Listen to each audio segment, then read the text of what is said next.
नमस्कार प्यारे विद्यार्थियों, आपका बहुत बहुत स्वागत करता हूं हमारे इस IIT जे नीट के प्लेटफॉर्म पर जिसका नाम है एनपी फिजिक्स, जो कि आपको दिख रहा है। ठीक है प्यारे बच्चों, आज आपके लिए एक बढ़िया सा चैप्टर लेके आया हूं। बहुत ही इजी चैप्टर है, ठीक है, और स्कोरिंग है इसका। हर साल हर शिफ्ट में इसका एक क्वेश्चन दिख जाता है, ठीक है, दैट इज इलास्टिसिटी।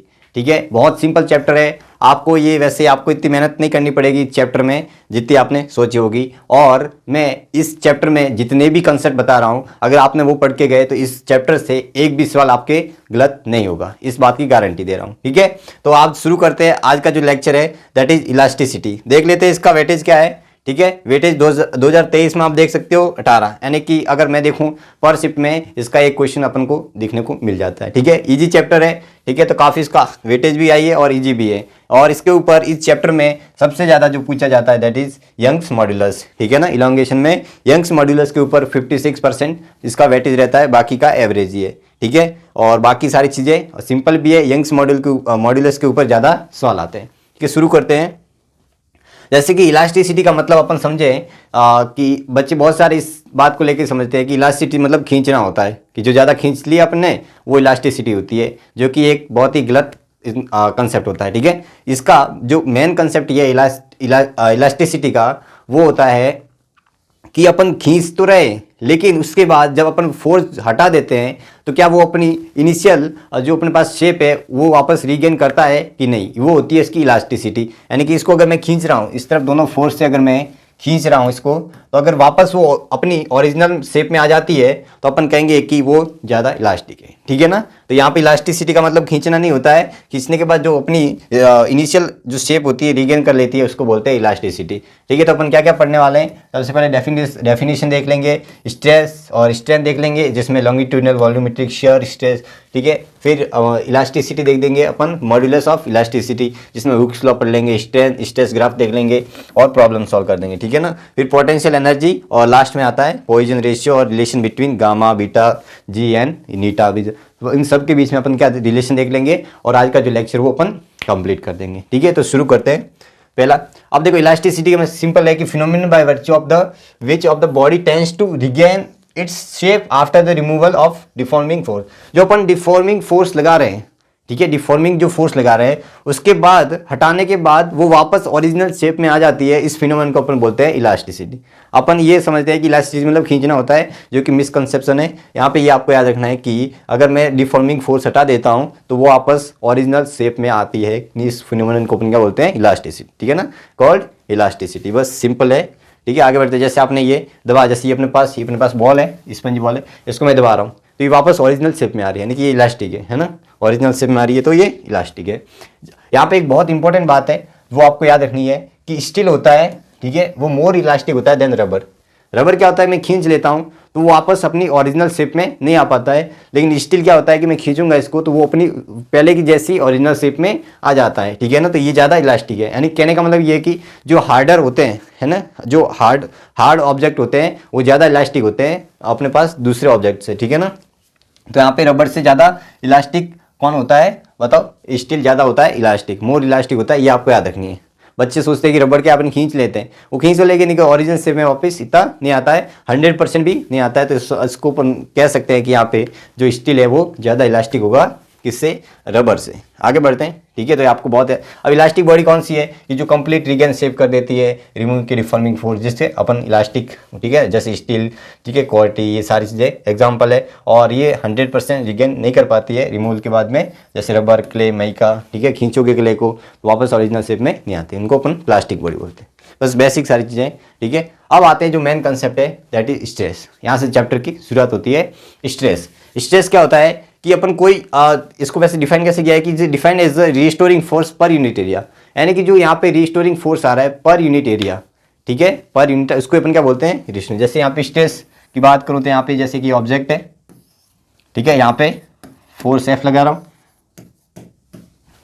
ठीक है, तो ये फोर्स मैं लगा रहा हूँ जो अंदर की तरफ रिस्टोरिंग फोर्स लग रहा है। ठीक है ना, यहाँ पे जितना फोर्स लगेगा अंदर रिस्टोरिंग, ठीक है, और कितने एरिया पे लग रहा है ना, उसको अपन बोलते हैं स्ट्रेस। इसको सिग्मा से रिप्रेजेंट करते हैं तो ये हो जाएगा रिस्टोरिंग फोर्स अपॉन एरिया, है ना। बस ये आपको याद रखना है, स्ट्रेस ये होता है, इसको सिग्मा से रिप्रेजेंट किया जाता है। ठीक है। जैसे कि यहाँ पे ये बॉडी है ना, इस बॉडी को यहाँ से इंज किया गया है। अब मैं इसको यहाँ पे खींच रहा हूँ, है ना, यहाँ पे खींचूंगा तो यहाँ पे क्या मॉलिक्यूल्स, यहाँ पे डिस्टेंस बढ़ जाएगी।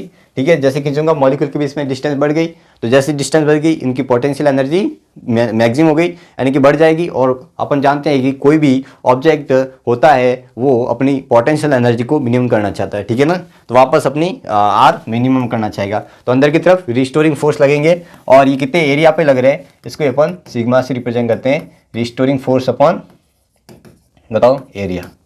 ठीक है, इसको अपन स्ट्रेस बोलते हैं। ठीक है, और स्ट्रेस कितने तीन टाइप के होते हैं, लॉन्गिट्यूडनल, वॉल्यूमेट्रिक और शियर। ठीक है, लॉन्गिट्यूडनल का मतलब ये है कि अपन एरिया के परपेंडिकुलर लगा रहे हैं तो वहाँ पे हो जाएगा लॉन्गिट्यूडनल, और वॉल्यूमेट्रिक मतलब पूरे वॉल्यूम पे लगा रहे हैं, उसको वॉल्यूमेट्रिक बोलेंगे, और शेयर मतलब एरिया है उसके पैरेलल लगा रहे हैं। सिंपल है। तो यहाँ पे सारी चीज़ें मैंने लिखी है कि लॉन्गिट्यूडनल स्ट्रेस मतलब इस जो एरिया है इसके परपेंडिकुलर, है ना, तो यहाँ पे जो फोर्स होता है, ठीक है, वो परपेंडिकुलर टू एरिया होता है ना, एरिया यहाँ पे जो एरिया है इसके परपेंडिकुलर होता है। ठीक है, और ये दो टाइप के होते हैं, एक टेंसाइल यानी कि बाहर की तरफ खींच रहा है जिसकी लेंथ अगर बढ़ रही है, और कंप्रेसिव मतलब मैं कंप्रेस कर रहा हूँ, एरिया के परपेंडिकुलर में फोर्स लगा के इसको क्या कर रहा हूँ, कंप्रेस कर रहा हूँ। दो टाइप के होते हैं, बस आपको ये याद रखना है। ठीक है, तो यहाँ पे वही सारी चीज़ें दी थी। लॉन्गिट्यूडनल क्या हो जाएगा, फोर्स परपेंडिकुलर अपन एरिया। ठीक है, तो यहाँ पे साथ में अपन एक स्ट्रेस के साथ में स्ट्रेन भी शुरू पढ़ लेते हैं ना। स्ट्रेन कुछ और नहीं है, डिफॉर्मेशन होता है तो उसको बोलते हैं स्ट्रेन, है ना, यानी कि इनिशियल के एस्पेक्ट में कितना चेंज होगा वो अपन बोलते हैं, यानी कि चेंज इन लेंथ और बताओ ओरिजिनल लेंथ का रेशियो, उसको अपन बोलते हैं स्ट्रेन। इसको एप्सिलॉन से रिप्रेजेंट करते हैं, ये लॉन्गिट्यूडनल स्ट्रेन हो गई। और यहाँ से आता है अपने पास एक निकल के modulus of rigidity, modulus of elasticity, अपन इसको बोलते हैं यंग्स मॉड्यूलस, है ना, जिसको आज बोलते हैं यंग्स मॉड्यूलस। ठीक है, ये किसके लिए डिफाइन किया गया है, ये अपने लॉन्गिट्यूडनल के लिए डिफाइन किया जाता है। ठीक है, ये क्या होता है, जो सिग्मा होता है अपने पास अपॉन एप्सिलॉन, ठीक है, लॉन्गिट्यूडनल, तो ये हो जाएगा अपने पास एफ अपॉन ए, ये सिग्मा बन गया, और नीचे की स्ट्रेंथ हो जाएगी अपने पास डेल्टा एल अपॉन एल, यानी कि एल ऊपर चला जाएगा तो अपने पास गामा निकल के आता है, that is F L upon A delta L. ठीक है, तो ये सारी चीज़ें वैसे आपको पता होगी, बस अपन समझना चाह रहे हैं कि ये कैसे है। बस यहाँ पे एक और चीज़ बात याद रखनी है, वो आगे अपन समझते हैं, एक बार आगे बढ़ते हैं। ठीक है, वॉल्यूमेट्रिक में हर जगह फोर्स लगा रहा है, इसका वॉल्यूम कम हो जाएगा, तो यहाँ पे अपने पास जो फोर्स बनेगा, ठीक है, वो अपन एरिया, ठीक है, इसको अपन बोलते हैं सिग्मा वैल्यू।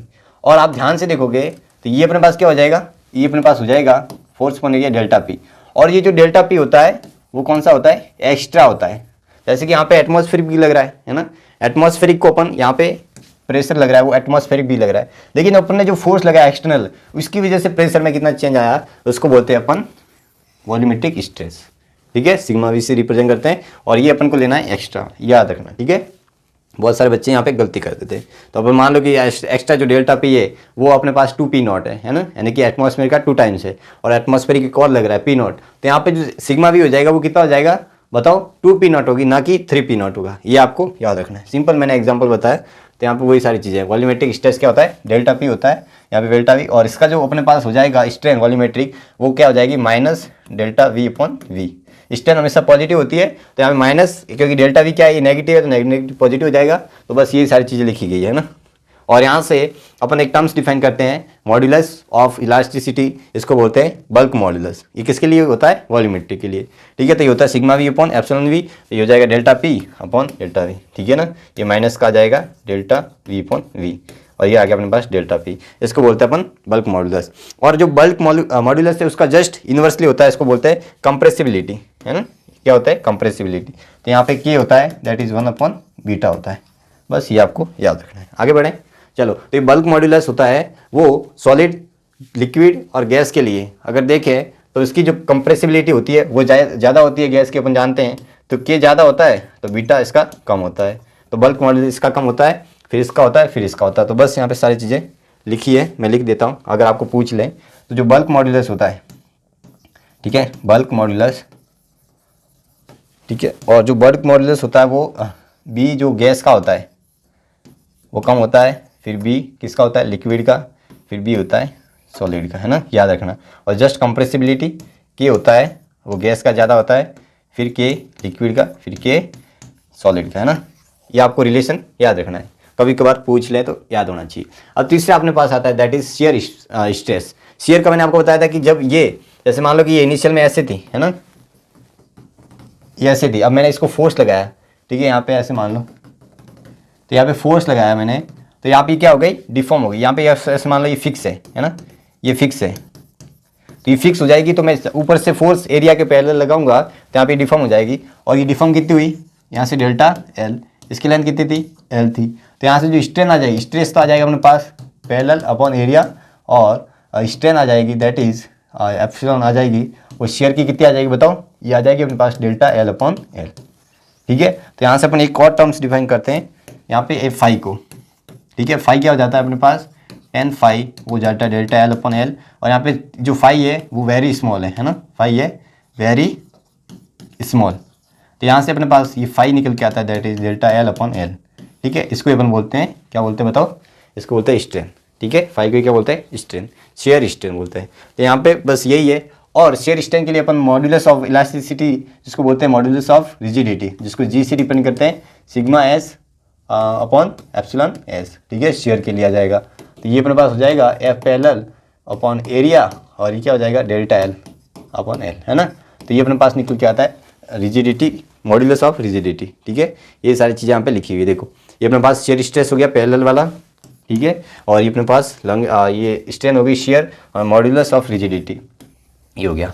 तो बस यहाँ पे अपने पास जो अपने पास इनिशियल में, देखो मैं आपको बता देता हूँ यहाँ पे कि सबसे पहले अपन ने पढ़ा लॉन्गिट्यूडनल, है ना, और फिर पढ़ा आपने वॉल्यूमेट्रिक, ठीक है, और फिर पढ़ा आपने शेयर, 3 पढ़ा। उसमें अपने पास स्ट्रेस स्ट्रेस जो होता है वो क्या होता था लॉन्गिट्यूडनल के लिए, एफ परपेंडिकुलर अपॉन एरिया। ठीक है, और यहाँ पे एप्सिलॉन क्या पढ़ा था अपन ने बताओ, इसके लिए अपने लॉन्गिट्यूडनल की पढ़ी थी डेल्टा एल अपॉन एल। तो यहाँ पे एक टर्म्स डिवाइड करते हैं ना, यहाँ पे इसको बोलते हैं मॉड्यूलस ऑफ इलास्टिसिटी। वो होता है अपने पास strain, sorry stress upon strain, है ना, स्ट्रेस अपॉन स्ट्रेन, इनका जो रेशियो होता है इसको बोलते हैं अपन मॉड्यूलस ऑफ इलास्टिसिटी। तो इसके लिए जो डिफाइन करते हैं, मैंने यहाँ पे गलत लिख दिया, 1 मिनट, यहाँ पे लिखना चाहिए था। इसके लिए अपने पास हो जाएगा एप्सिलॉन एल, वो क्या हो जाएगा डेल्टा एल अपॉन एल। और इसके लिए जो मॉड्यूलस ऑफ इलास्टिसिटी होती है वो गामा होती है, और वो होती है अपने पास एफ परपेंडिकुलर, एल आ जाएगा और ए इंटू डेल्टा एल। तो इसको बोलते हैं यंग्स मॉड्यूलस। ये किसके लिए डिफाइन किया गया है, मॉड्यूलस ऑफ इलास्टिसिटी यंग्स, वो लॉन्गिट्यूडनल के लिए डिफाइन किया गया है। और अपने पास वॉल्यूम के लिए क्या हो जाएगा, वॉल्यूम के लिए क्या हो जाएगा बताओ, वॉल्यूम के लिए हो जाएगा अपने पास sigma V is equal to F upon area, जिसको अपन डेल्टा पी रिप्रेजेंट कर रहे थे, है ना। और अपने पास स्ट्रेन हो जाएगी volumetric minus delta V upon V, volume में चेंज। तो यहाँ पे अपन डिफाइन करते हैं बल्क मॉड्यूलस, और वो जाता है delta P upon minus delta V upon V. ठीक है, ये अपने पास निकल के आंसर आता है। ठीक है, तीनों बस। और तीसरे के लिए अपन ने क्या डिफाइन किया है बताओ, तीसरे के लिए जो डिफाइन कर रहे हैं बस शेयर के लिए, तो शेयर के लिए हो जाता है अपने पास एफ पैरेलल अपॉन एरिया, और ये अपने पास शेयर हो जाएगा क्या हो जाएगा डेल्टा एल अपॉन एल, जिसको अपन 5 भी रिप्रेजेंट कर रहे थे यहाँ पे। तो अपने पास जो अपने पास इसके लिए आता है मॉड्यूलस ऑफ इलास्टिसिटी, जिसको अपन बोलते हैं मॉड्यूलस ऑफ रिजिडिटी, जी से रिप्रेजेंट करते हैं, और वो क्या हो जाता है एफ परपेंडिकुलर एल अपॉन ए इंटू डेल्टा एल। ये समरी है पूरी, है ना, जो अपन ने अभी तक पढ़ा उसकी एक समरी थी। तीनों के लिए अलग अलग डिफाइन किए गए मॉड्यूलस इलास्टिसिटी को, यंग्स मॉड्यूलस, बल्क मॉड्यूलस और रिजिडिटी। ये बहुत ही इंपॉर्टेंट है, ठीक है, ये भी इंपॉर्टेंट है, बस याद रखने। और यहाँ पे वही सारी चीज़ें लिखी गई है ना, ये वॉल्यूमेट्रिक है, ये परपेंडिकुलर अपन फोर्स लगा रहा है, ये पैरेलल लगा रहे हैं, शेयर स्ट्रेस सारी चीज़ें दी है। स्ट्रेन वो वैसे मैंने सारे वहाँ पे ही समझा दिया, इफेक्ट ऑफ स्ट्रेस स्ट्रेन होता है ना, यानी कि जो अपन इफेक्ट लगा रहे हैं स्ट्रेस का वही क्या होती है, स्ट्रेन होती है। ठीक है, ratio of change in configuration to original, जैसे डेल्टा एल अपन एल किया अपन। तो ये सारी चीज़ें हैं। अब यहाँ पे हुक्स लॉ आता है। हुक्स लॉ अगर देखो यहाँ पे हुक्स लॉ किसके लिए लिमिट है कि ये इलास्टिक जो लिमिट होती है, इलास्टिक लिमिट का मतलब ये है कि अगर मैं इसको खींच रहा हूँ या कंप्रेस कर रहा हूँ, तो जब तक कि ये इलास्टिक लिमिट का मतलब ये है कि एक ऐसी लिमिट जहाँ से इसको मैंने ज़्यादा फोर्स और लगा दिया तब वो वापस ओरिजिनल शेप में नहीं आ जाती। ठीक है, तो इसको इलास्टिक लिमिट बोलते हैं। और इसमें ये एप्सिलॉन के प्रोपोर्शनल होता है, तो यहाँ से अपने पास ये निकल के आता है that is sigma is equal to E into क्या निकल के आता है एप्सिलॉन, और यहाँ पे ई क्या है सिग्मा अपॉन एप्सिलॉन, और इसको बोलते हैं अपन इलास्टिसिटी। यहाँ पे modulus of elasticity, stress upon strain में सारी चीज़ें आगे बता दिए, बस ये आपको याद रखना है। ठीक है, हुक्स लॉ ये था। अब इसका जो ग्राफ होता है वो आपको याद रखना है। इसका ग्राफ कैसे बनता है, ये ऐसे बनता है। ठीक है, इनिशियल में तो यहाँ पे एकदम स्ट्रेट लाइन में बनेगा, और ये एक लिमिट आएगी। ठीक है, फिर यहाँ पे इसकी स्ट्रेन एकदम बढ़ जाती है। ठीक है, और फिर यहाँ से ऐसा ग्राफ होता है ना। तो ध्यान से देखो ये कैसे बनता है, मैं बता देता हूँ, इसके नामकरण कर देते हैं। ये यहाँ तक है, ये जो अपने पास है, ठीक है, ये अपने पास इलास्टिक रीजन है ना, ये अपने पास इलास्टिक रीजन, क्या है ये? इलास्टिक रीजन, ठीक है, ये इलास्टिक रीजन है। अब इलास्टिक लिमिट ये थी, है ना, यहाँ पे बोलते हैं यील्ड, इसको यील्ड बोलते हैं ना, तो यहाँ पे यील्ड ये अपने पास हो जाएगा यील्ड स्ट्रेस यानी वाई। इसके बाद अगर मैं और इसके ऊपर एक्स्ट्रा फोर्स लगा दिया तो ये वापस ओरिजिनल शेप में नहीं आती है, तो इसके ये अपने पास एक प्रकार से लिमिट हो गई है ना। अब इसके बाद आपकी जो स्ट्रेंथ है, अब मैंने फोर्स लगा दिया, अब मैं कम स्ट्रेस पे जो स्ट्रेंथ होती है वो बहुत हाई हो जाती है, यानी कि मैं फोर्स लगा रहा हूँ, ठीक है, इसको मैं खींच रहा हूँ, ठीक है, एक कंडीशन आएगी इलास्टिक लिमिट जो बोलता है यील्ड, ठीक है ना। और इसके बाद जैसे मैंने फोर्स लगाया, कम फोर्स पे वो ज़्यादा इलांगेट हो जाएगी, यानी कि स्ट्रेस ज़्यादा आ जाएगा, स्ट्रेंथ ज़्यादा आ जाएगी कम स्ट्रेस पे ही, ठीक है। यहाँ पे आती है, फिर यहाँ पे एक पॉइंट आता है जस्ट ब्रेक पॉइंट, है ना, इसको बोलते हैं ब्रेक पॉइंट, ठीक है, इसको बोलते हैं अपन ब्रेक पॉइंट। ब्रेक पॉइंट में ये होता है कि जस्ट टूटने की कंडीशन पे है, उसको बोलते हैं ब्रेक। जैसे ही अपन ने वो लगा दिया, अब जस्ट इससे थोड़ा आगे बढ़ाऊंगा तो ये टूट जाएगी, है ना, उसको ब्रेक। और ये टूटती तब है जब ब्रेक होने से पहले थोड़ा सा और इलांगेट हो जाती है, फिर ये टूट जाती है, तो यहाँ से थोड़ा सा ग्राफ और आगे आ जाता है, बस ये आपको याद रखना है ना। तो इसका ग्राफ ऐसे बनता है, यहाँ पे जो ये आती है अपने पास, ये आती है स्ट्रेस ब्रेक स्ट्रेस, है ना। और यहाँ पे अगर आपको पूछे तो यहाँ पे ये अपन को क्या देगा बताओ, ये अपन को देगा यंग्स यहाँ पे मॉड्यूलस ऑफ इलास्टिसिटी, और इसके उसमें क्या हो जाएगी सिग्मा अपॉन एप्सिलॉन, ठीक है। तो ये आपको याद रखना है। आगे बढ़े क्या, चलो। तो ये ब्रेकिंग ऑफ टेंसाइल, जैसे खींच रहा हूँ तो ये धीरे धीरे पतली होगी यहाँ पे, जैसे कि ये मैं इसके बाद की कंडीशन बताता हूँ, तो ये क्या हो जाएगी, ऐसे हो जाएगी ना। अगर मैं यहाँ पे फोर्स लगा रहा तो ऐसे हो जाएगी। अब धीरे धीरे ये कंडीशन ब्रेक डाउन की कंडीशन आ गया, और ब्रेक डाउन के जस्ट थोड़ी देर बाद अपन टूट जाती है बॉडी, है ना। तो यहाँ पे ये था अपने पास, ये ग्राफ सारी दे फ्रैक्चर पॉइंट, ठीक है, ये ABCD ये मैंने सारी चीज़ें लिखा दी वहाँ पे, है ना। आगे बढ़ते हैं, यहाँ पे दिया गया है पूरा, एक बार अच्छे से पढ़ लेना, है ना, सारी चीज़ें दी गई, मैंने ये सारी चीज़ें समझा दी थी। आगे बढ़ते अब आते हैं सवालों पे, और देखते हैं कि क्या ऐसा रहता है इसका, ठीक है, कि कैसे कैसे सवाल आते हैं, क्या हार्ड आते हैं या टफ सिंपल आते हैं, वो देखते हैं। तो इसके सवाल बहुत ही ईजी आते हैं, मैं बता देता हूँ। आप देखो खुद कि 2023 का सवाल क्या पूछा गया है कि यह स्टील रोड पे रेडियस कितनी दी है अपन को, आर की वैल्यू 20 मिलीमीटर, तो यहाँ से जाएगी 2 × 10⁻⁻2 मीटर, डायरेक्ट लिख दिया। और क्या दिया है, लेंथ एल की वैल्यू दी है 2 मीटर, और फोर्स दिया है 6-8, ठीक है। और stretches is along the length, ठीक है, ये अपन को दिया अलोंग द लेंथ, चलो ठीक है। Young's modulus of steel, Young दिया है अपन को 2.0 × 10⁻11, है ना, यही दिया है। और longitudinal strength produce in the wire. इतना सिंपल सवाल कि अपने पास एक रेडियस का है जिसके ऊपर फोर्स लगा रहे हैं। और सबसे पहले आपको ये ध्यान रखना है, इसमें एक इंपॉर्टेंट बात बता देता हूँ कि यहाँ पे जो अपन ने फॉर्मूला लिखा दैट इज FL/Δl × A, है ना, ये फॉर्मूला लिखा।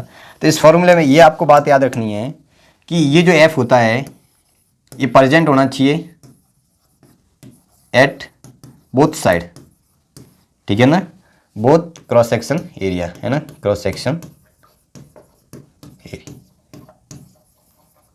दोनों एरिया के क्रॉस सेक्शन के ऊपर होना चाहिए दोनों फोर्स, तभी अपन ये फॉर्मूला वैलिड है, ठीक है, ये आपको याद रखना है। तो यहाँ से अपन को बस क्या पूछा गया है, स्ट्रेंथ पूछिए ना, लॉन्गिट्यूडनल स्ट्रेंथ यानी कि Δl/L की वैल्यू पूछी गई है। तो अपन तो डायरेक्ट लिख सकते हैं, देखो यहाँ से मैं आगे वैसे जगह होगी, ठीक है, यहाँ से स्ट्रेंथ हो जाएगी Δl/L, और वो क्या हो जाएगी F/A गामा, सही लिखा मैंने, FA, और इसको नीचे इस तरह भेज दिया, गामा नीचे आ गया। फोर्स कितना दिया है अपन को 6.28, और एरिया कितना दिया है, एरिया पाई इंटू आर हो जाएगा 2 × 10⁻² का होल स्क्वायर, और क्या हो जाएगा गामा कितना दिया है, हाँ गामा दिया 2 × 10⁻11। बस इसको सॉल्व कर देना है ना, सॉल्व करोगे तो आपके पास आंसर आ जाएगा 25, है ना, मिलीमीटर। बस ये सिंपल था, तो यहाँ पे 25 आंसर निकल के आता है। इजी सवाल आते हैं। और क्या बोला है, Young's modulus of the material of the wire, दो वायर दिए हैं, इनके गामा का रेशियो दिया है ना, वायर 2 = कितना दिया है 1/4, चलो ठीक है। While the it's area of cross section are ratio A1 A2 दिया है 1/3, the same amount of load यानी कि F यहाँ पे दिया है अपन को सेम यानी कांस्टेंट दिया है, applied both side the amount of elongation produce in the wire A and B का रेशियो, यानी कि delta L upon delta L to find करना है। ठीक है, यही तो बोला है इलोंगेशन। ठीक है, और यहाँ पे लेंथ भी अपन को सेम दी है, यानी कि L1 इजिकल टू L2 दी है। इसमें क्या दिया है, सिंपल है, आपको बस डेल्टा L1 अपॉन L2 पूछा है। तो पहले तो मैं फॉर्मूला बता देता हूँ, ये होता है एफ एल अपॉन ए गामा, है ना। तो यहाँ पे ये तो पूरा कांस्टेंट है दोनों, तो यानी कि डायरेक्ट डिफाइन कर रहा है, तो मैं इन्वर्सली हो जाएगा, यानी कि हो जाएगा अपने पास A2/A1 और ये जाएगा Γ2/Γ1। सही लिखा मैंने, ठीक है। तो यहाँ पे दोनों का रेशियो उल्टा लिख दूँ, तो ये हो जाएगा 3/1 और ये हो जाएगा 4/1। सही तो लिखा मैंने, ठीक है। तो यही अपन को निकालना है, तो बस ये आ जाएगा 12/1, सिंपल आंसर। ठीक है, ये हो जाएगा 12/1 आंसर। ईजी सवाल आते हैं, कोई ज़्यादा टफ आते नहीं है इसके सवाल। आगे बढ़ते हैं, ये आपके लिए होमवर्क है। अब ऐसे कैसे बस थोड़ी बहुत वैल्यू चेंज कर दी आपके लिए होमवर्क, 2 क्वेश्चन आपके लिए क्या है, ये होमवर्क है, कर लेना इसको। आगे बढ़ते हैं, क्या बोला है कि steel use in construction of buildings and bridges. Upon obvious है कि अगर ब्रिज बना रहे हैं तो बहुत हाई जो इसकी इलास्टिसिटी होनी चाहिए, ठीक है, जो हार्ड होने चाहिए। सही है, स्टील इसकी इलास्टिसिटी ज़्यादा हाई। यहाँ पे वो लिखा है कि steel is more elastic and the it's elastic limit high होती है। तो बस इसी रीजन से ही तो अपन इसमें यूज करें, दोनों ही सही है। तो यहाँ पे रीजन और ये दोनों ही सही है ना, क्लैक्स। तो बस वही दिया था। आगे बढ़ते हैं, और क्या बोला है कि a certain pressure P as applied on 1 litre of the, क्या बोला है, वाटर एंड 2 लीटर लिक्विड पे सेपरेटली, है ना, दोनों के लिए दिख रहे हैं। और वाटर गेट्स कंप्रेस टू, ये अपन को दिया है कंप्रेस कितना हो जाता है, ये है ना। और where is the liquid gets, क्या बोला है कि compress, ratio of bulk modulus. पहले तो सबसे पहले आप देखो बल्क मॉडुलस होता है क्या है, डेल्टा P डेल्टा V अपन V, है ना, ये बोला गया है। तो पहले के लिए अपन को कितना दिया है, डेल्टा V अपॉन V, है ना, माइनस ये V1 के लिए अपन को जो दिया है दैट इज 0.01, और ये परसेंटेज में दिया है तो उसको मैं डिवाइड करूँगा तो ये अपन को वैल्यू दे देगा, है ना। ये अपने पास वैल्यू आ गई। और ऐसा कैसा डेल्टा V2 अपॉन V2 दिया है, वो कितना दिया है 0.03 अपॉन 100, है ना, यही दिया है दोनों। और बल्क मॉडुलस का रेशियो पूछा गया है ना, bulk modulus, the ratio of bulk modulus. तो आपको पता है कि दोनों के लिए प्रेशर तो सेम है ना, दोनों के लिए सेम है, तो यहाँ पे प्रेशर सेम हो जाएगा। तो डायरेक्ट आपको पता है कि इन्वर्सली प्रोपोर्शनल आ रहा है, यानी कि β1 अपॉन β2 इजिकल टू हो जाएगा delta V2/V1 upon minus delta V1/V1, है ना। तो यहाँ से ये हो जाएगा अपने पास 0.03 अपॉन 100 अपॉन 0.01 अपॉन 100, 100 से 100 ये कितना आ गया 3/1। तो यहाँ से कंपेयर करोगे एक्स की वैल्यू कितनी आ रही है, 1 आ रही है। ईजी सवाल था, देख लो, है ना।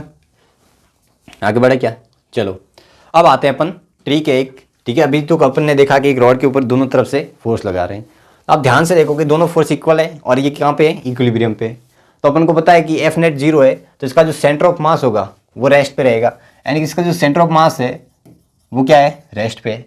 यानी कि सेंटर ऑफ मास किसका नहीं, इसका मतलब ये अपन को पता चला कि जो इलोंगेट, आधा इलोंगेट कर रहा है वो इसका कर रहा है, और आधा कौन कर रहा है, ये वाला फोर्स कर रहा है। ठीक है, क्योंकि सेंटर ऑफ मास सेम है, यानी कि जो नेट इलोंगेशन हो रहा है इसमें, इसका आधा पार्ट इसका काम है और आधा इसका काम है। तो बस इसका जो इसके कारण जो इलोंगेट हुआ वो अपन टोटल कितना लिख रहे थे, FL/AL ए गामा। तो यहाँ से हो जाएगा अपने पास आधा हो जाएगा और इसके इसमें आधा हो जाएगा, नेट इनका दोनों का ये निकल के जो अपन ने फाइंड किया था।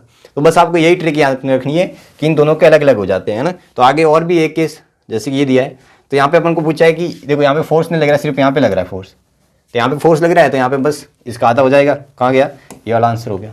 ठीक है, तो ये आपको सारी चीज़ें यहाँ पे रखनी है। तो बस मैं यही बताना चाह रहा हूँ कि दोनों तरफ अगर फोर्स इक्वल लग रहे हैं सेम, तभी अपने पास केस में जो इस केस में इलोंगेशन नेट आता है दैट इज FL/A गामा। ठीक है, FL/A गामा निकल के आता है। बाकी अदरवाइज आप कैसे लिखोगे, आधा लिख दोगे ना अगर इक्वल है।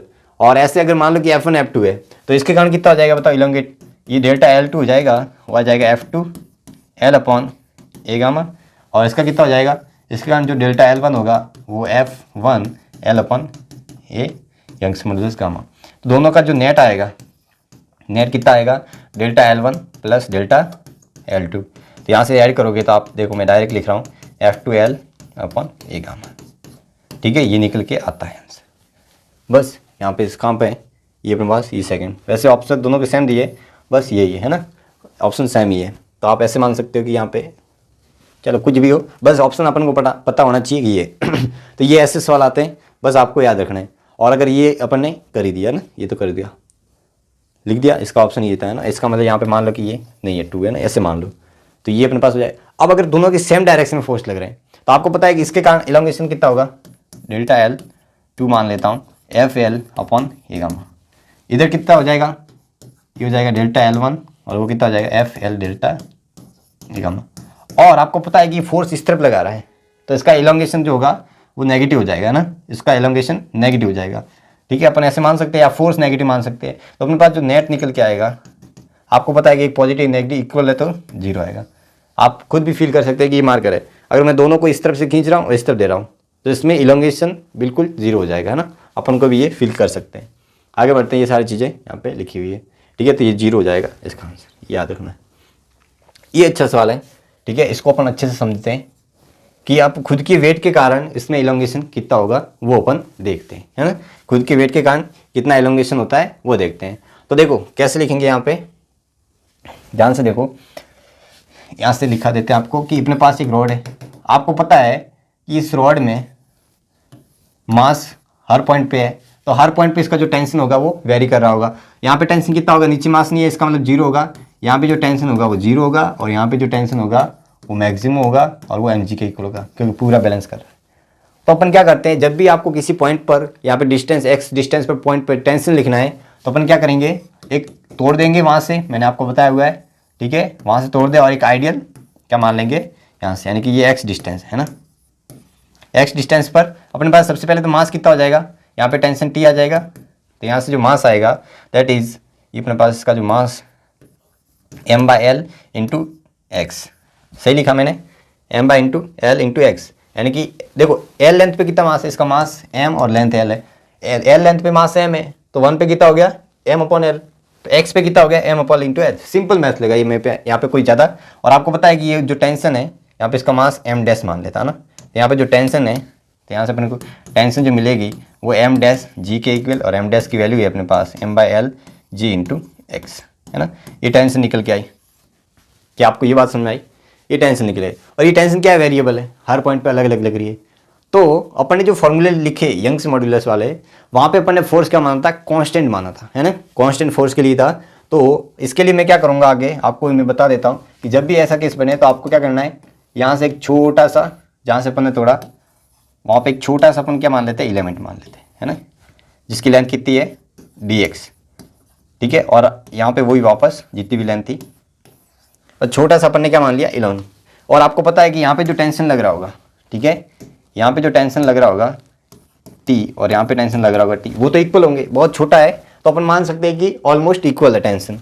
और यहाँ पे टेंशन इक्वल है तो ये तो अपने पास कैसा बन गया, ये अपन को पास पता चल गया ना। यहाँ पे मैं बता देता हूँ कि अपने पास नीचे क्या लग रहा है, टेंशन T लग रहा है, T लग रहा है, इसकी लेंथ कितनी है dx है। ठीक है, तो यहाँ से अपने पास क्या बनेगा, इलोंगेट, ये अपने पास क्या है, एलिमेंट है ना, एलिमेंट। तो यहाँ पे लिखेंगे अपन इलोंगेशन ऑफ एलिमेंटल। ठीक है ना, तो एलिमेंटल का इलोंगेशन हो जाएगा अपने पास dl, और वो कितना हो जाएगा, कैसे लिखते हैं, फोर्स, और लेंथ कितनी है इसकी dx upon area, cross section तो सेम ही है इसका एरिया, और अपने पास हो जाएगा गामा, है ना। ये किसके लिए आ गया, इलोंगेशन एक छोटा सा एलिमेंट के लिए। अगर मुझे पूरे के लिए लिखना है तो पूरे के लिए क्या करूँगा अपन, मुझे डेल्टा एल कंप्लीट लिखना है नेट, तो क्या करूँगा dl का इंटीग्रेशन कर दूंगा। ठीक है, कहाँ से, 0 से l तक, तो बस यहाँ से अपन को वही करना है 0 से l तक t dx अपॉन ए गामा। तो यहाँ पे मैं वैल्यू पुट कर देता हूँ टेंशन की, 0 से l तक t की वैल्यू थी अपने पास m/l इंटू जी इंटू एक्स dx अपॉन ए इंटू गामा। अब जो भी सारी चीज़ें वो कांस्टेंट बाहर ले लो, m constant, g constant, l a gamma constant, अपने पास x dx बचा 0 से l तक। तो यहाँ से आप सॉल्व करते हो तो अपने पास जो निकल के आता है, क्या निकल के आएगा, देखो ये x²/l² 2 हो जाएगा, एक l से l कैंसिल हो जाएगा, तो मैं डायरेक्ट लिख रहा हूँ, ये अपने पास जो निकल के आता है delta L that is mg और क्या हो जाता है, और 2 नीचे आ जाएगा mg l/2a गामा। बस ये निकल के आता है अपने पास। तो आप ध्यान से देखोगे इलोंगेशन कितना आ रहा है अपने पास निकल के mg l/2a गामा। यानी खुद के वेट के कारण कितना आता है निकल के mgl/2। और दूसरा मेथड ये है, दूसरी मेथड भी बता देता हूँ, ठीक है। दूसरी मेथड ये कि आपको पता है कि ये जो टेंशन है, फोर्स है, वो लीनियरली वेरी कर रहा है, क्योंकि अपन ने जो टेंशन लिखी इस पॉइंट पे, ठीक है, वो क्या लिखी थी बताओ, जो टेंशन लिखी that is m/l into x और g, यानी कि ये लीनियरली वेरी कर रहा है एक्स के प्रोपोर्शनल। तो आप डायरेक्ट लिख सकते हो यहाँ पे टेंशन कितनी है 0, यहाँ पे टेंशन कितनी है mg है, तो एवरेज भी आप लिख सकते हो। तो कितनी हो जाएगी देखो ध्यान से, टेंशन हो जाएगी अपने पास, डायरेक्ट मैं लिख देता हूँ, कहाँ गया ये, अपन इलोंगेशन लिखेंगे। इलोंगेशन कैसे लिखेंगे बताओ, देखो यहाँ पे वो इससे लिख देते हैं अपन। गामा क्या था अपने पास, gamma is stress sigma upon epsilon था, है ना। तो सिग्मा क्या हो जाएगा बताओ, सिग्मा अपने पास 0 प्लस टेंशन T/2, और ये अपने पास ये हो जाएगा डेल्टा L/L, ठीक है। तो यहाँ सिंपल है, तो यहाँ से अपन पर निकाल लेंगे, यहाँ पे gamma is equal to T/2, यानी कि T L ऊपर आ जाएगा /2 डेल्टा L, और यहाँ पे एरिया भी तो था, हाँ एरिया भी आ जाएगा, बस यहाँ पे एरिया और आ गया, है ना। सही लिखा मैंने, बताओ, यहाँ पे मैंने गलत लिख दिया, एक मैं बता देता हूँ, हाँ। तो यहाँ से हो जाएगा अपने पास, ये हो जाएगा प्लस T/2 अपॉन एरिया से, है ना। सही लिखा है तो, हाँ ये हो जाएगा। अब अपने पास ये निकल के आता है दैट इज, यहाँ पे एरिया भी आ जाएगा, और टी की वैल्यू अपन पता ऊपर कितनी है mg है, तो यहाँ से देखो mg/L/2a delta L is equal to gamma आ गया, तो गामा से यहाँ पे डेल्टा L आ जाएगा अपने पास mgl/2a गामा। तो आप ये भी आप लिख सकते हो डायरेक्ट, सेकंड मेथड है ना, ये अपने पास जो मेथड है वो सेकंड है। सेकंड मेथड से अपन कैसे कर सकते हैं, वो ऐसे कर सकते हैं, अपने पास इलोंगेशन ये आता है। बहुत सारे बच्चे ऐसे मानते हैं कि इसका mg जो है यहाँ पे L/2 पे है, तो अपन को पता है कि डेल्टा L होता है f L/2 upon a gamma. Answer तो सेम हो जाएगा, लेकिन ये कंसेप्ट गलत है, ठीक है। आपको L/2 ऐसे मान के नहीं करना है, ठीक है। ये जो इसका प्रोसीजर वो ये सही है, ठीक है। और जो अपन ने लास्ट में पढ़ा second method, first method that is ये। तो बस ये आपको दोनों मेथड याद रखनी है। खुद के कारण कितना होता है बताओ, mg/mgl/2a, और अगर मैं दोनों तरफ खींचता हूँ तो उसके कारण कितना हो जाएगा अपने पास बताओ, mgl/a गामा हो जाएगा, है ना। ये आपको याद रखना है। अब आते हैं अपन that is elastic potential energy. अब पोटेंशियल एनर्जी का कंसेप्ट यहाँ पे कहाँ से आता है वो देखते हैं, कि अपन ने जब वर्क एनर्जी पावर में पढ़ा था कि कोई भी अगर कंजर्वेटिव फोर्स है ना, तो वहाँ पे कंजर्वेटिव फोर्स के कारण अपन ने डिफाइन की थी पोटेंशियल एनर्जी।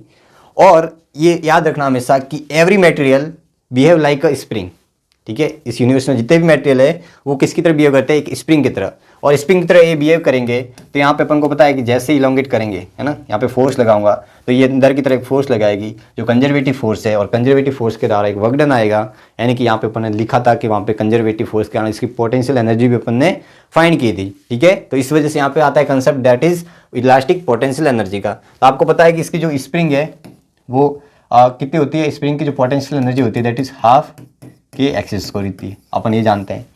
और यहाँ पे जो इलोंगेशन होगा वो कैसे होगा, देखो ध्यान से, इलोंगेशन हो जाएगा अपने पास delta L is equal to F, दोनों तरफ से मैं लगा रहा हूँ F, है ना। तो यहाँ पे दो F L/a गामा, सही लिखा मैंने, सही बताओ, ठीक है, ये लिख दिया। तो यहाँ से मैं F बाकी सारे को इस तरफ भेजता हूँ, तो अपने पास F आ जाएगा, वो क्या निकल के आएगा a gamma upon L into delta L, ये निकल के आया। और आप इसको दोनों को कंपेयर करोगे, सॉरी यहाँ पे इसका जो अपने पास स्प्रिंग फोर्स निकल के आता है, क्या निकल के आ रहा था, spring force F equal to kx होता है ना। तो इसको कंपेयर करोगे तो आपके पास जो क्या आएगा that is a gamma upon L आता है, ठीक है। कितना आता है, a गामा अपॉन L निकल के आता है, ठीक है। तो ये है अपने पास स्प्रिंग कांस्टेंट, ये a गामा अपॉन L, ये आपको याद रखना है, ठीक है। तो यहाँ पे अपने पास k की वैल्यू पुट करता हूँ और x की वैल्यू पुट करता हूँ, तो अपने पास पोटेंशियल निकल के आती है, मैं यहाँ पे लिख देता हूँ, जो पोटेंशियल एनर्जी निकल के आती है, क्या निकल के आएगी बताओ, ये यहाँ पे u निकल के आएगी दैट इज हाफ, k की वैल्यू थी a gamma upon L into delta L का होल स्क्वायर, ये निकल के आती है पोटेंशियल।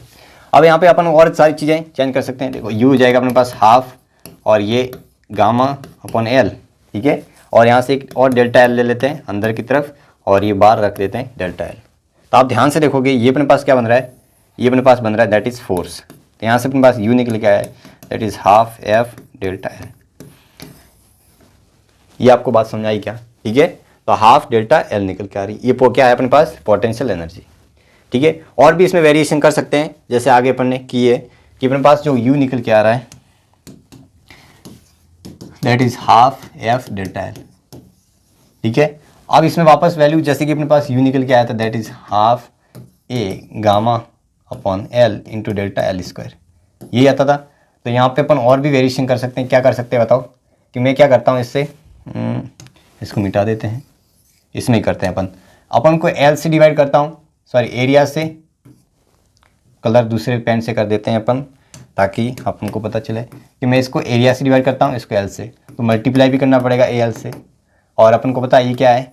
वॉल्यूम है। ठीक है, तो यहाँ अपने पास ये क्या बना? ये बना स्ट्रेस, ये क्या बना?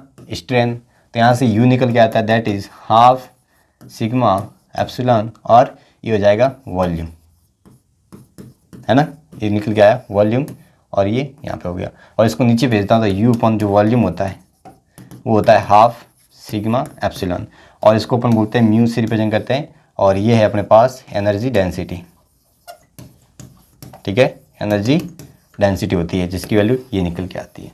और अपन ये जानते हैं gamma equal to sigma upon epsilon होता है, तो सिग्मा क्या होगा? Gamma epsilon.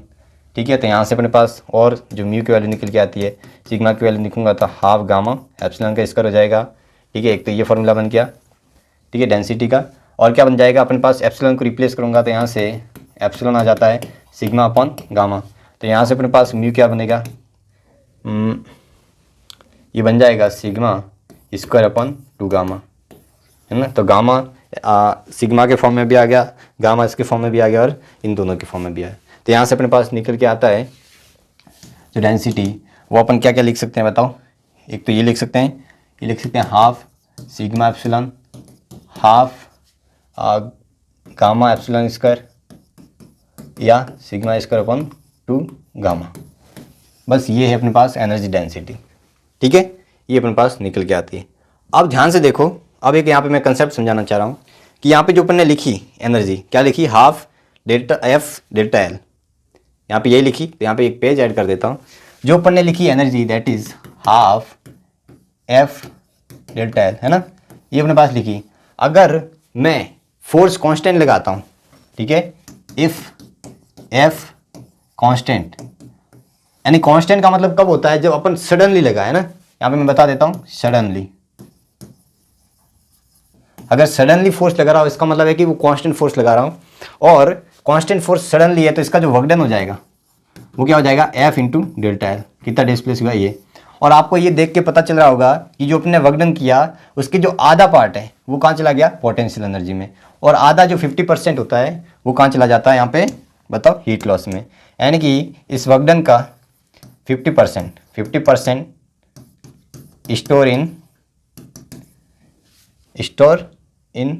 Store in object या body as a potential energy, and 50% loss as a heat form, है ना?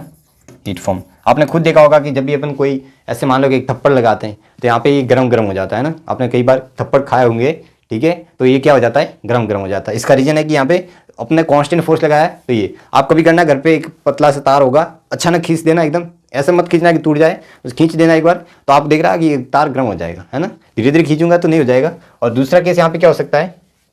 ठीक है, ये मेरे पास केस नंबर 1 था, और दूसरा केस ये हो सकता है कि अपन जो फोर्स है वो वेरिएबल, यानी कि सडनली स्लोली लगा रहे हैं, स्लोली।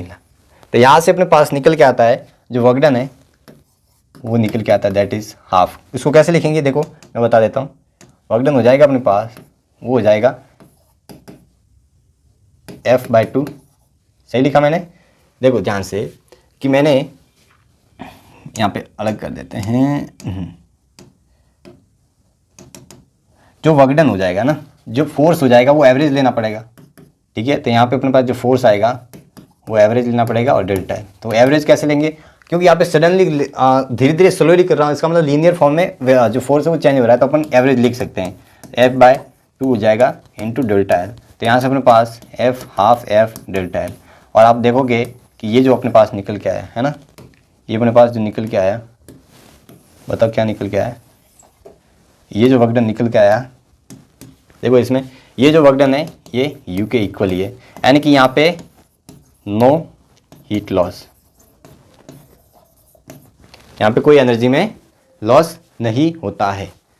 तो यहाँ पे दोनों केस याद रखने, यहाँ पे लिखा गया है कि 50% loss in stage, suddenly stretch करेंगे तो 50% लॉस हो जाएगा, और अगर स्लोली कर रहे हैं स्ट्रेच तो यहाँ पे लॉस नहीं होगा, जो कि अपन ने यहाँ पे देख लिया। ठीक है, ये रीजन है। आगे बढ़ते हैं, चलो। तो यहाँ पे ये सारे फॉर्मूले वैसे मैंने लिखा दिए, एक बार गो थ्रू इनसे हो जाना है ना, सारी चीज़ें यहाँ पे स्प्रिंग कांस्टेंट वगैरह सारी चीज़ें लिख दी। अब आते हैं अपन सवालों पे और करते हैं सवाल। Elastic potential energy store in the steel wire of length 20 metre stretch through the 2 centimetre is 80 joule, है ना। तो क्या बोला है कि अपन को क्रॉस सेक्शन एरिया पूछा गया है। अरे भैया ये क्या पूछ लिया, elastic potential energy store in the steel of length L की वैल्यू दी है 20 metre through the 2, delta L कितना दिया है 2 सेंटीमीटर, 2 × 10⁻²। ठीक है, ये अपन को दिया गया है। और क्या दिया है, और गामा दिया है 2 × 10⁻11, है ना। और यू दिया है, यू क्या था अपने पास 80। तो बस क्रॉस सेक्शन एरिया निकालना है, तो कैसे लिखेंगे बताओ बताओ बताओ बताओ। Cross section area of the wire, तो इसके लिए फॉर्मूला क्यों अपन ने लिखा हाफ एफ डेल्टा एल, ये लिखा, सही लिखा था क्या। और अपन को एफ की वैल्यू लिख लेता हूँ मैं, ये हो जाएगा A gamma upon L into delta L. बस हो गया ये तो, है ना। ये अपन को दिया है, ये दिया है, ये दिया है, ये निकालना है, ये दिया है, बस, है ना। तो ये फॉर्मूला यूज कर लेना, यहाँ से कितना आ जाएगा 40 mm², है ना। बस आगे बढ़े क्या, चलो। अब एक बोला है कि aluminium rod with the Young's modulus, ठीक है, ये और undergoes to elastic strain, ये अपन और स्ट्रेन अपन को दिए है ना, डेल्टा एल अपॉन एल 0.04/100, यानी इसको चेंज कर दिया। और एनर्जी यूनिट पर volume store in the rod है, तो ये अपन को बोला गया है ना, क्या बोला कि न्यूटन गामा दिया इसका 10⁻10 दिया है ना, और ये दिया है और ये दिया है। तो अपन को पूछा है कि ये, तो फॉर्मूले कौन से लगाऊं बताओ, डेल्टा एल वाले एल गामा कौन सा लगाऊं, यहाँ पे दिया गया है अपन को ये वाला लगाना है। स्ट्रेन अपने पास ये आ गई, ठीक है, और स्ट्रेस गामा इंटू स्ट्रेन कर दो, स्ट्रेन का स्क्वायर, हाँ, यानी कि अपन को ये लगाना था 2 गामा एप्सिलॉन का स्क्वायर। बस दोनों चीज़ें दी है तो आप डायरेक्ट निकाल सकते थे ना, सिंपल सवाल था। इसका आंसर आएगा 5600। अब लास्ट टॉपिक है दैट इज़ पॉइजन रेशियो, ठीक है ना। पॉइजन रेशियो होता क्या है वो बता देता हूँ। पॉइजन रेशियो आपने देखा होगा कि जैसे कि मैं इसको खींच रहा हूँ, है ना, इसको लोड लगा के खींच रहा हूँ, तो जब ये इलोंगेट होती है तो इसका जो एरिया है वो क्या हो जाता है, थोड़ा सा कम हो जाता है ना, कम हो जाता है, यानी कि यहाँ पे चेंज आ गया, लेंथ में तो चेंज आ ही गया, यानी कि यहाँ पे स्ट्रेन 2 आती है, कौन सी स्ट्रेन, एक तो लॉन्गिट्यूडनल वाली, ठीक है, जो कि अपन लिखते हैं डेल्टा एल अपॉन एल, और एक स्ट्रेन और आती है जो इसको बोलते हैं लेटरल, है ना, लेटरल, और ये हो जाएगी अपने पास डायामीटर में चेंज अपॉन डायामीटर, और यहाँ पे आप ये भी लिख सकते हो रेडियस में चेंज अपॉन रेडियस में चेंज, है ना, रेडियस में भी चेंज लिख सकते हो, बात एक ही है, रेशियो अपने पास सेम ही आएगा। तो ये अपने पास लिटरल आती है और ये आपको नेगेटिव मिलेगी, है ना। नेगेटिव क्यों, क्योंकि यहाँ पे ऑटोमेटिक ये डिक्रीज हो रही है, तो अब की बार जो आएगा वो डेल्टा डी आएगा, और यहाँ पे डी क्या है, नेगेटिव, है ना, ये डी नेगेटिव। तो यहाँ से अपने बस पॉइजन रेशियो को ऐसे डिफाइन किया गया है कि जो पॉइजन रेशियो होता है दैट इज एन, ये होता है अपने पास एप्सिलॉन लेटरल वाला अपॉन लॉन्गिट्यूडनल वाला, ठीक है ना, इसको बोलते हैं अपन ये, ठीक है। तो यहाँ पे वो सारी चीज़ें लिखी हुई है, लेटरल स्ट्रेन अपॉन लॉन्गिट्यूडनल, यहाँ से आप ये भी लिख सकते हो delta R upon R delta L upon L, है ना, आप ये भी लिख सकते हो, ठीक है। ये अपने पास निकल के आता है पॉइजन रेशियो, इसको एन से रिप्रेजेंट करते हैं, नीटा से, जो भी है एक ही बात है। तो यहाँ पे एक फेमस सवाल है, क्या बोला है कि वॉल्यूम अगर कांस्टेंट हो तो बताना है कि पॉइजन रेशियो किसी मेटल का क्या होगा, एक सिलेंडर का। तो बस यहाँ पे आपको पता है कि वॉल्यूम, इसका एरिया ए है और लेंथ एल है, तो इसका वॉल्यूम क्या हो जाएगा ए, और ये अपन को कांस्टेंट रखना है। तो एरिया क्या होता है pi R square L into constant, यानी कि आर स्क्वायर एल क्या है, कांस्टेंट है। तो बस यहाँ पे अपने पास क्या निकल के आया, आर स्क्वायर एल कांस्टेंट है, तो इसका डिफ्रेंशिएट कर देता है ना, डिफ्रेंशिएट करूँगा तो ये अपना हो जाएगा L into 2r dr plus, और क्या हो जाएगा आर स्क्वायर डी एल, है ना, डी एल इजिकल टू 0। ये तो कांस्टेंट है ना, तो इसका तो कांस्टेंट का 0 हो जाएगा। अब ध्यान से देखो, इसको इस तरफ लेके जाता हूँ तो 2RL dr is equal to minus R square DL, एक आर से एक आर गया और अपने पास सही लिखा ना dr है ना, हाँ dr। अब अपन को क्या चाहिए, पॉइजन जो रेशियो होता है that is delta R upon R upon delta L upon L था। तो यहाँ से मैं क्या करता हूँ, इसको नीचे लेके आता हूँ है ना, इसको नीचे लेके आता हूँ, इसको इस तरफ भेजता हूँ। तो ये अपने पास हो जाएगा, देखो ध्यान से, ये अपने पास हो जाएगा L dr अपॉन नीचे R dl आ जाएगा, और ये माइनस इस तरफ ला देते हैं तो 1/2, और इसको L को नीचे भेज देता हूँ। तो मैं ध्यान से देखना, मैं ये लिख रहा हूँ R हो जाएगा अपॉन dl अपॉन L हो जाएगा, और इसकी वैल्यू कितनी आती है 1/2 यानी कि 0.5 आती है। तो ये आपको तो याद ही रखनी है ना, ये वैल्यू आपको याद ही रखनी है। इसकी जो वैल्यू निकल के आती है दैट इज़ 0.5, ठीक है। तो ये आपको याद रखनी है। तो यहाँ पे और लास्ट में ये जो है फॉर्मूले है, बेसिक फॉर्मूले, वो आपको याद रखने हैं, ठीक है। ये गामा बीटा और इस पॉइजन रेशियो के बीच में रिलेशन, ये दोनों इंपॉर्टेंट है, और ये भी याद रखना है ना, इसके ऊपर भी सवाल आए हुए हैं। बस यहाँ पे सारी चीज़ें दी हुई है। तो यहाँ पे एक लास्ट सवाल दिया है कि इसका ये क्या होगा, और आपको पता है कि ये फॉर्मूले बेस है बिल्कुल, इसका आंसर ये था, ठीक है। तो ये था अपने पास ये। तो धन्यवाद, आप लास्ट तक बने रहे इस चैप्टर में, ठीक है। और ये चैप्टर बहुत स्कोरिंग है, इसका एक सवाल आपको दिख जाएगा, और ये सवाल बहुत, जो चैप्टर है वो बहुत ईजी है, कोई ज़्यादा टफ नहीं था। बस आपको जो मैंने कंसेप्ट बताया वो अच्छे से करने हैं, और इनके ऊपर छोटे मोटे PYQ लगा देना, ठीक है। उनके PYQ जो जनरल आइटम में आए हैं वो अच्छे से सॉल्व कर देना, ठीक है। बाकी आपको ज़्यादा इतना लोड लेना नहीं, और इनके ऊपर थोड़ा सा टेस्ट दे देना 1 घंटे के लिए, तो आपका काफ़ी ये चैप्टर बिल्ड हो जाएगा अच्छे से। बस कंसेप्ट अच्छे से याद रखना जो मैंने आपको बताया इस चैप्टर में। तो आपको मिलता हूँ नए लेक्चर में, तब तक के लिए आपको क्या करना है, टेस्ट देते रहना है, ठीक है। आप टेस्ट प्रॉपर रेगुलर देते रहना, ठीक है, उनका एनालिसिस करते रहना, मैं ये बोलता रहूँगा, ठीक है। तो मिलता हूँ आपको नए लेक्चर में, तब तक के लिए wish you all the best for upcoming examination. Thank you.